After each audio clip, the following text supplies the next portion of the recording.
if you can build trust and rapport, you can establish strong value, and then you know their process, closing becomes just a logical next step.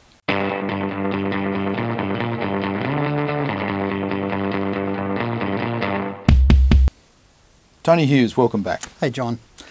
Hey, I saw an article you wrote recently that the problem is rarely closing. Yeah. Now, I can have affinity with that. I've been called in often by organisations. Our sales guys get down through a deal and they don't get, and the close just goes on and on forever. They don't get to that close, and they want me to teach them how to close. Yeah. I think you've got a solution to that. I think I do. The thing I found in business, 30 years of experience, is that the problem is rarely the problem. People talk about symptoms as if they're causes. Yeah. So when people have an inability to close, my experience is usually that the real problem is an inability to build trust, an inability to establish strong, compelling value, and then not, the third piece of it is then not understanding the customer's timing and priorities. And in big complex selling, their selection, evaluation and procurement process. It's really those three things, because if you can build trust and rapport, you can establish strong value, and then you know their process, closing becomes just a logical next step. It just happens, doesn't it? It does. In fact, these days, I've often seen you don't even ask for the order, it just happens. It's now time to go to the next step. Yeah.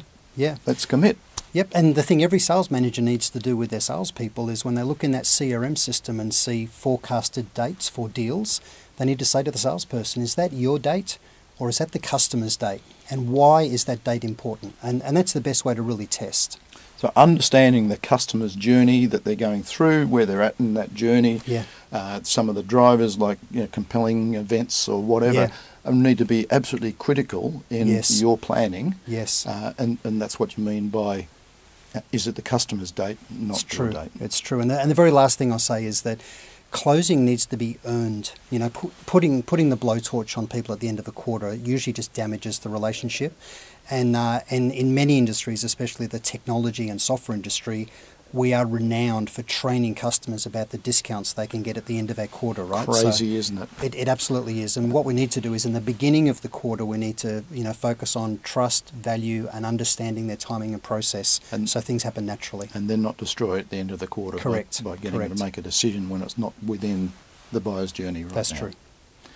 Great advice, Tony. Thank you very much. Look forward to the next time we talk. Thanks, John.